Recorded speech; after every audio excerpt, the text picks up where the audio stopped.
just redoing a video because my last one went slow-mo for some strange reason, but we just had a wild event that's happened. So me and my missus pulled a guy from a bridge about an hour ago now, and there's a few things that I wanted to talk about it, because obviously the most important thing is this poor fella, his mental health. He was, we got there and he was clearly desperate, and thankfully there was a couple of other people already there when we arrived, but as soon as we got there, he reached out and he started to climb the barrier, and we for whatever reason he's reached out, and my missus' energy must be there because he felt comfortable, so he's reached out, and then as he was putting his leg over the barrier, me and this other fella that were there grabbed him and pulled him over, kind of thing.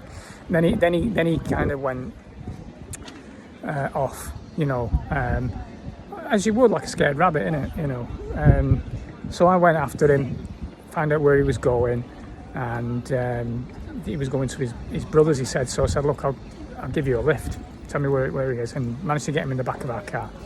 And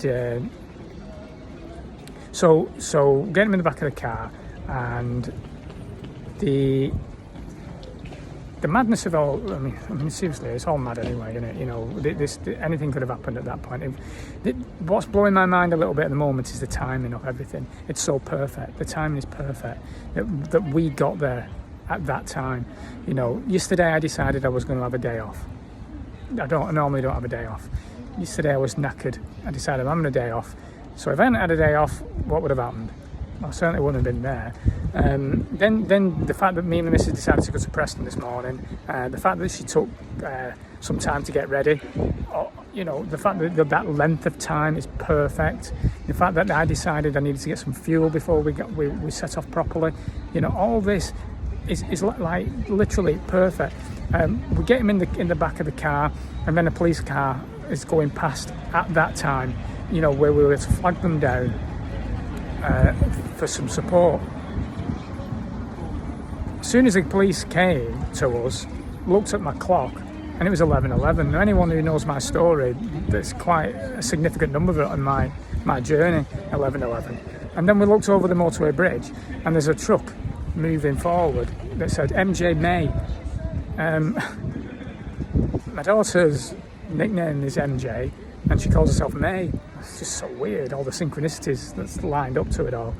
But it's almost like, again, it's like a scripted reality. We were meant to be there. So that's mind-blowing in itself. And then, okay, so then what else? What's really annoying? I get chatting to this guy in the back of my car. Bless him, he's all teary.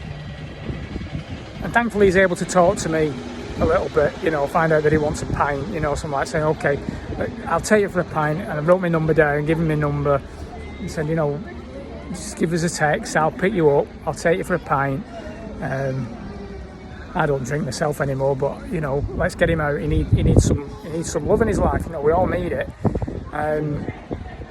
Madness, the fact that he tells me his story very quickly. He's been inside for 22 years. So I asked him, have you had any support? When did you get out last year? Have you had any support? No support. So he's expecting a guy who's been inside for 22 years just to acclimatise to the madness of our world. It's ridiculous. People need support. And, the poor guy, he's telling me he found his sister dead in the summer. He's got another brother who's in jail also. These people need help. We all need it. It's a rough out here. So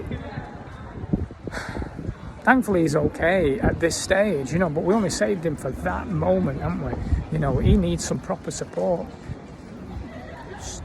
Real help with mental health needs to happen. The fact is, none of us are alone in this. None of us are. We've got to do this together. It's hard, but we've got to do it together. Anyway, I just wanted to share that.